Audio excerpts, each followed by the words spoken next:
Waiting for her to pop on. Connecting. Hey, what's up? What's up, girl? How are you? Hello, Zen. So, I'm good. Elegant Conversation with Jacqueline Valdez. I'm so excited to have you here. So we have Ms. Ashley Robinson here today. Yes. So Yes. let the viewers know a little bit about yourself. Well, I'm Ashley, originally from California. Okay. I came to Texas a long time ago, let's say. I came out here for school, and then I graduated and moved to Dallas and met a hot guy, and Nice. I'm still here. So just here Story. living life and torturing people, as I like to say. Yes, so you do fitness. So you have your own journey of where you've lost weight and transformed your body, and then you started the Ashlettes, which is super cute. Yes, aerial athletes. Okay. Yes. So basically, you know, when you grow up, you have this idea of like what your life is going to be. Yeah. I'm going to live in a huge house, 4 bedrooms. I'm going to have a job making 6 figures, or whatever that kind of life dream and goals are for you. Right. And along the way, since I've been in Texas, I went on this like just personal journey of life transformation. Okay. And realized that all the things I thought I wanted, I didn't really want or need. Wow. And so the life that I live now is nothing that I ever thought I wanted. It's completely different, but it's even better than I thought it could be, that I expected it to be. And so what I learned throughout that journey kind of gave birth to Flexi Fit and to my aerial athletes. And so that's who I am now. I'm a self-care and lifestyle coach that works with really anyone, but specifically women who are ready to like make a change in their lives. And so I have like my own superpower, as I like to say. I love it. And that superpower is really just helping women master their lives and body, using fitness, flexibility, and then full aerial, because I do that too. Okay. So how was your, how did you go into the next step of, okay, this is what I'm going to do. I want to change my lifestyle. I want to just go full force, and we're going for this journey in this fitness world. There's a lot of things that went into that. One, I gained a lot of weight back starting in like, I want to say 2012, because I started breaking feet. And I have 2 feet, but I've had 4 broken feet. So like, if you guys can figure that out, let me know. But over that time, I gained a lot of weight. When I was brave enough to get on the scale, I was, you know, somewhere in the low 300s. But before that, who knows? Because I was scale issues. Right. And I was also pole dancing. So I had a little incentive to like try to get back in shape and compete. And then my husband's a personal trainer. So with his guidance, it kind of got me on this path of like, okay, let's start to like see what you can do to improve your body. And then as I started to master my body, I was like, let me see how this translates over to life. And so is it okay if I get a little nerdy? Go for it. Okay, so like if you know anything about the body and muscles, muscles aren't really designed for like aesthetic appearance. Although they can look really good on some people that work out really hard, or if they're just like genetic freaks that are gifted, good for them. I'm not one of those people. Rare. Exactly. But muscles, instead, they're designed for mechanical function. So if you can get them to function better, then they're going to feel better and you're going to move better. So, you know, you go and get an adjustment, you stand a little taller, your head's a little higher, you feel good. And so I was like, how do I apply this to the rest of my life? I love it. So I was like, if I learn to be flexible and fit in all of life, then I can live a happier, healthier life. And that really just comes down to like being adaptable in situations and not always trying to control everything that we really don't have control over. So I was able to do that. I got better control over my body, my health, my finances, just my personal spirit. Nice. And that's what gave birth to FlexiFit and aerial athletes. It's just that personal journey and transformation and wanting to create a blueprint that other people could follow in their own way. Okay. I love that, because a lot of people, they either feel like they have to go hard and then they just don't know the right path to go, or they just don't know the right way to do it. Exactly. And there is no right way to do it. There's not even a right way to do life. Life is an art. It's not a science. It's not linear. And so that's a big thing that the people that I work with, that I kind of preach to them is like, your way, your pace, don't do too much. Let's just be consistent. Yeah. Okay. Yeah, that's very true because we each have different needs, different body, different health issues, you know, different emotions. So I love that. Consistency is key. Absolutely. Yes. Definitely. So is there some words of advice that you would give someone to take that next step? How they would, if they are scared to go into the gym or if they're scared to get a workout in, how they can start? I would say just get started, which is easier said than done. Right. But so many times in life, we don't do the things that we want to do because we're afraid, we're timid, we're waiting to get a friend to go with us and do it. And it's like, hey, if you don't have to take a friend to your job interview, like we go on job interviews by ourselves, we don't take a friend. We're women, so when we need tampons, we go buy tampons. You don't have to get a friend. You need to treat your life journey kind of that same way. It doesn't always require a friend because what you need is already within. And you just have to like take a chance on yourself because if you won't, nobody will. So just do it. If you feel kind of like scared, I mean, hit me up. I'll light a fire under you and we'll get it done. But really, like, just go for it. You've got nothing to lose and everything to gain. Yeah, that's so true. And I feel like you said how once you started to tune in more, it's like everything kind of all fell into place together. Your finances, your spiritual, your body. I feel like it's all connected. Absolutely. And the more that you start to figure out one thing, the rest of the things kind of just like, it all just falls, it really just falls in place. And you master your body and your mind, and then you're like, hey, I'm kind of unstoppable. Like, okay, let me see who else and what else I can control in a good way. But then you're like, okay, this really works. I'm finding me, I'm finding my voice. And then you start to use your voice and be yourself more. And most of us aren't ourselves. You know, I have this whole thing, even with social media. I'm like, social media is just a highlight reel of what we want people to think about our lives. It's our version of whatever. And so, like, let's just find the real you and let's let that person come out and be who they want to be. Because so many times we just aren't, and we don't. And I feel like that's what the world needs more right now. I feel like the world is slowing down so that way we could really tune into ourselves and tap who we are. And we need to like let ourselves really just show through and shine and help each other out and heal everyone. Absolutely. Absolutely. Like be a ripple and just I love it. touch everyone. So that's what I really strive to do is be a ripple. And I've been lucky. I've had some like really good mentors and support in life that have allowed me to get to the point that I'm at now. And so my goal is to really just like share that with others and be that rock to other people. I've been so lucky, like not necessarily early in life, but like even more so now to have and to really appreciate more than I would have in the past. Right. That's so cool. So then you were saying that you also do aerial fitness too. Oh, yes. So I started off pole dancing and then eventually got into competing. So I won level 4 PSO a few years ago. I got my pro card through USPDF a few years ago. Wow. Was doing pretty big things, and then I got into a car accident and that kind of set me back a little bit. So like I'm rebuilding myself, and so anyone that knows me, they'll tell you like every few years something happens. Like I broke a rib in pole. That's me.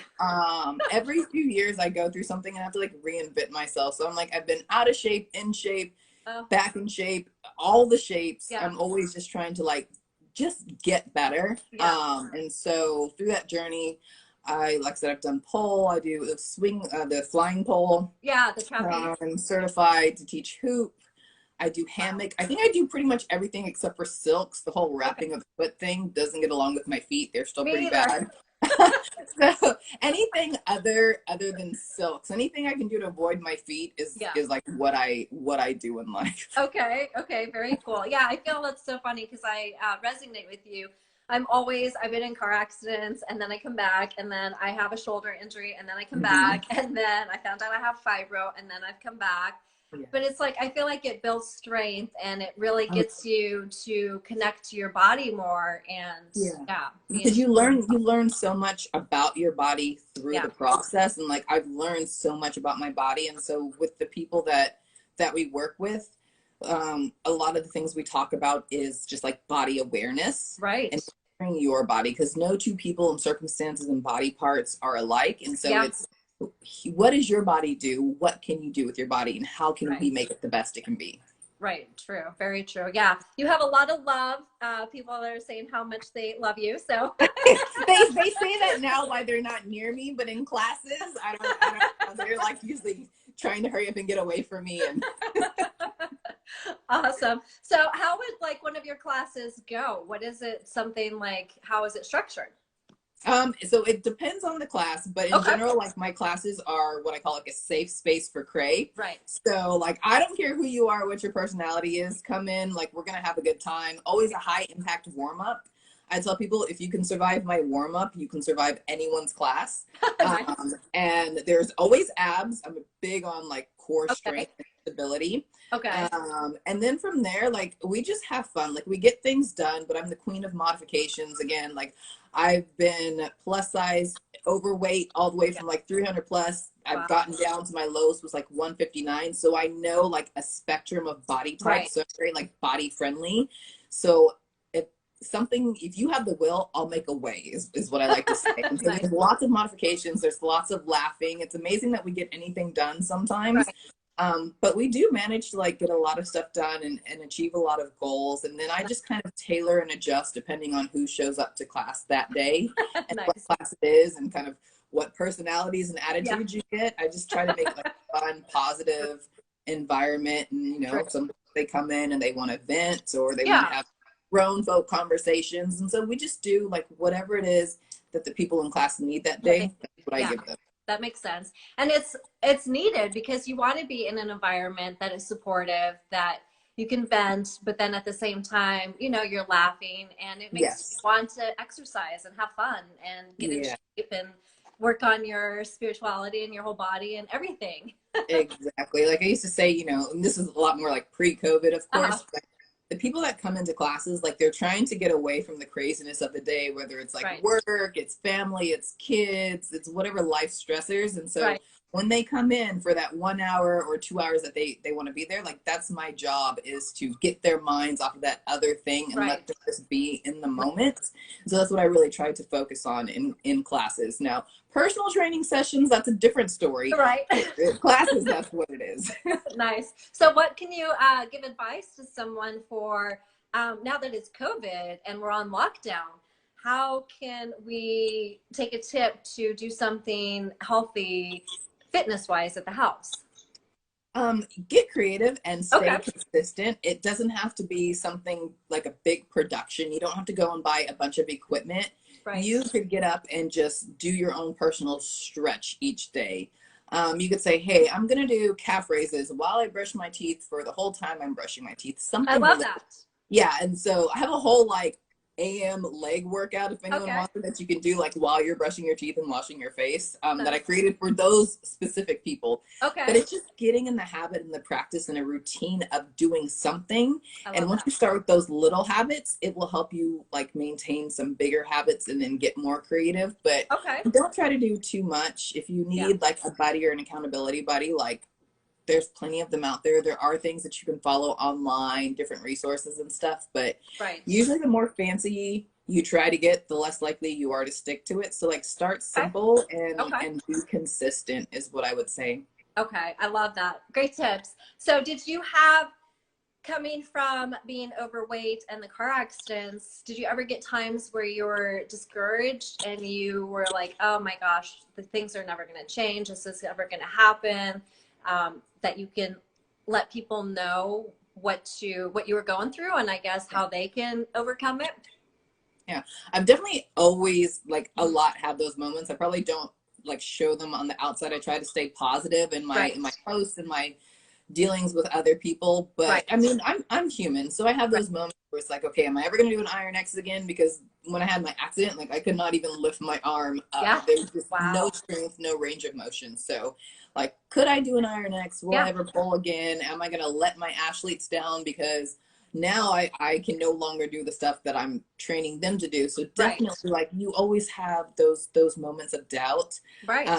but then I always have to like go back and look at where I came from.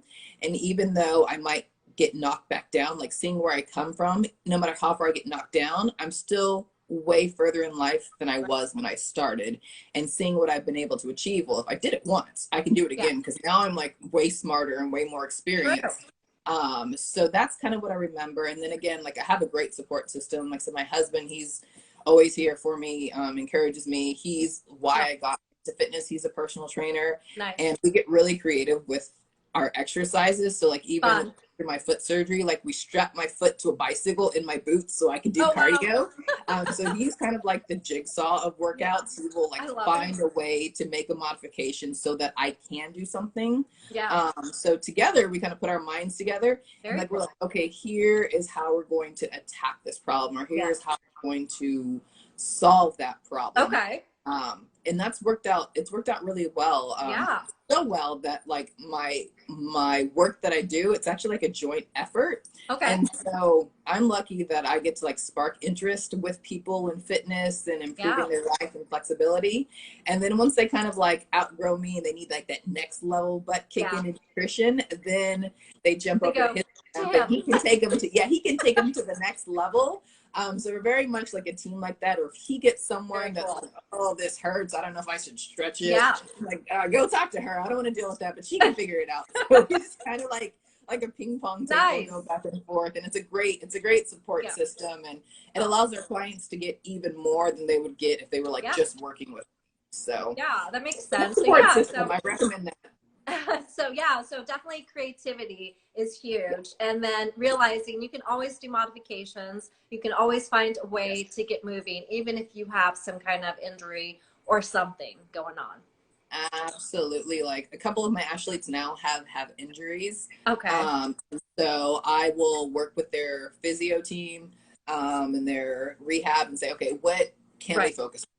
Focus on core stability, or focus on posterior chain strengthening. And I say, okay, well, here's the parameters of what I can and should not do with them. And then I will create the workouts within the realms of the do's and the do nots. Or just like, even if something as simple as someone has, my toe's hurting me today. Okay, well, we don't do anything where you have to be on your foot. So I'm always looking for ways around kind of whatever that pain or ailment or situation is. And so I get pretty creative with my workouts and my tools. I love balls and bands and torture devices.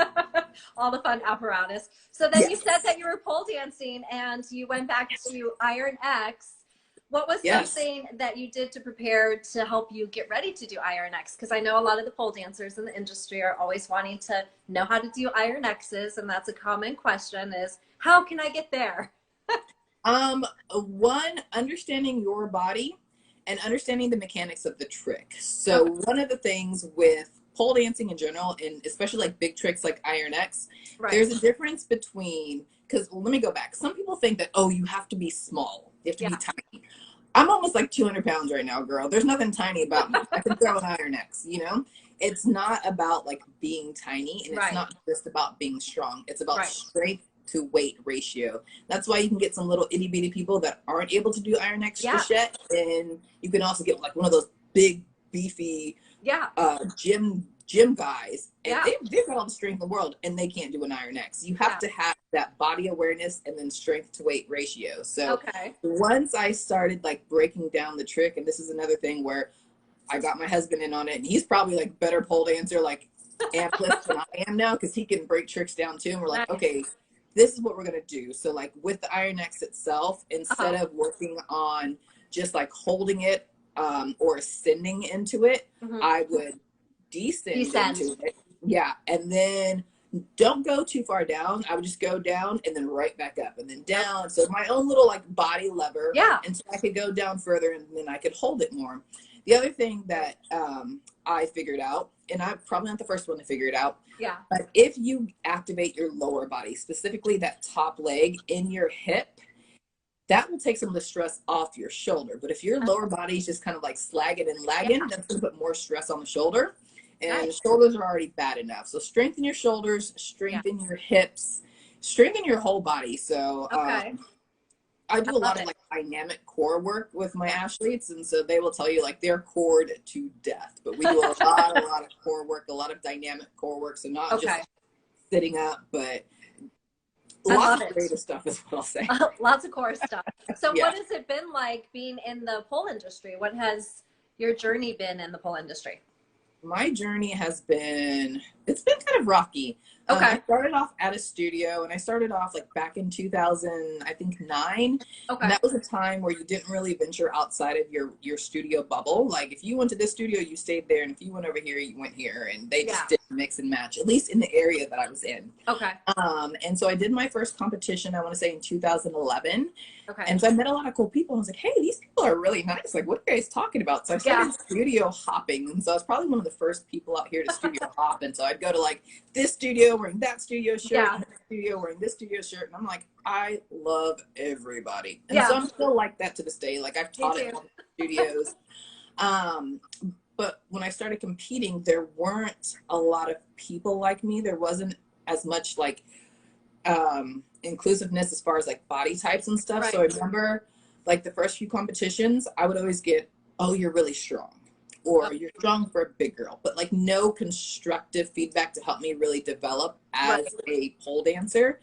And so that is probably like where I first thought that I needed to get smaller, which I didn't have to. It was a choice I made. But it was also because I only gained weight because I broke feet. So I was not someone that grew up plus size. I became plus size in my adult life. And so I kind of just wanted to get back to where I was. So just putting it out there, you don't have to be a specific size. It's your personal journey. That if you want to do it, do it. If you don't.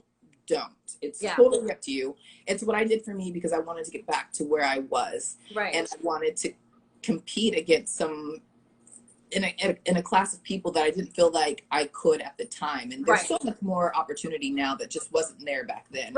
And so through just like saying, okay, like I'm not getting the same feedback, I'm not getting the same help and assistance, that really shaped like how I am as an instructor. And like, the things that I've started to teach myself and that I teach my students, and teaching that it's more than just tricks. It's like your own personal style. It's flow. There's like, you can be all sorts of like different personalities, or different like types of pole dancing, whether you're sporty, sexy, athletic, dramatic. There's so many things out there. And so I just think that like not getting what I thought others had back then is what really like pushed me to where I am now and made the difference in my pole career. And so at the time, I think I spent a lot of time really discouraged about it. And I even was like at a competition where I basically lost because they didn't like my body type. And this was said.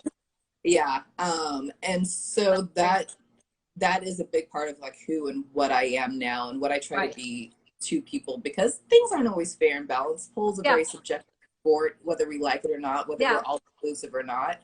And so just like learning how to like navigate it and like really like break down, like I can break down rules and play within the parameters, and have been lucky to coach a lot of competitors and some that have won, and very well-deserved wins for them. Oh, that's so exciting. Yeah, I remember my first pole competition, because I've competed before too, and I was so nervous, and I was just coming out of a car accident, and it was the first comeback to dancing for years, and I was very into ballet at the time. And I remember when they were playing the music, trying to go through the run through of everyone's songs, and I was the only one in a ballet bun, and I had my little Mika outfit on that I like glittered, like little ballet recital outfit, and everyone was dancing to like dubstep or, you know, really like techno fast music, and doing iron X's and doing flips and crazy stuff, and I was just frolicking around.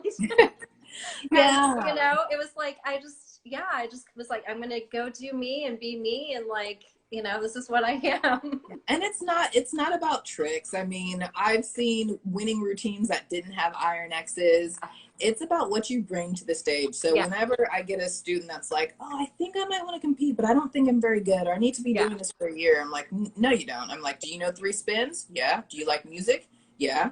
Do you like attention? All right, you can compete. Like, that's really all you need. 3 spins, a good song, and you want some attention, we can get this done. Like we literally build routines off of that. And yeah, I love that. Can you bring a good package to stage? Not how many tricks can you throw. I've seen, you know, you can throw a million tricks and not throw them well. And that's so true.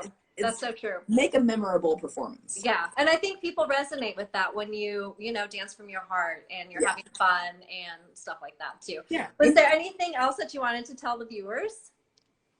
I don't know.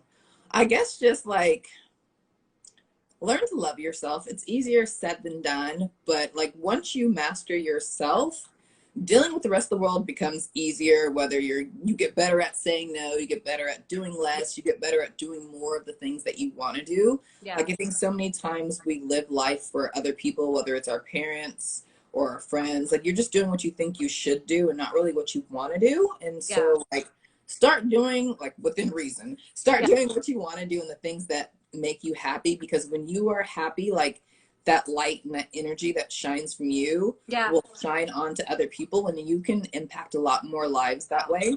So yeah. Yeah. What do you want to be remembered by? Oh, what do I want to be remembered by? All right, quick story, because this is will hopefully make it make sense. Years ago, I was able to foster a little baby, and this little baby, he always would wake up smiling. Like a lot of babies, they wake up and they're like, "Ah, feed me," or whatever it is they want. He always woke up happy, like a big smile on his face. I'm like, this is great, but how is this possible? Yeah. And then years later, I met someone else that's like that, who's my husband now. I'm like, you're always happy. And I have clients that are like, why is he always happy? It's like, it's creepy. Like he's happy to train. Yeah.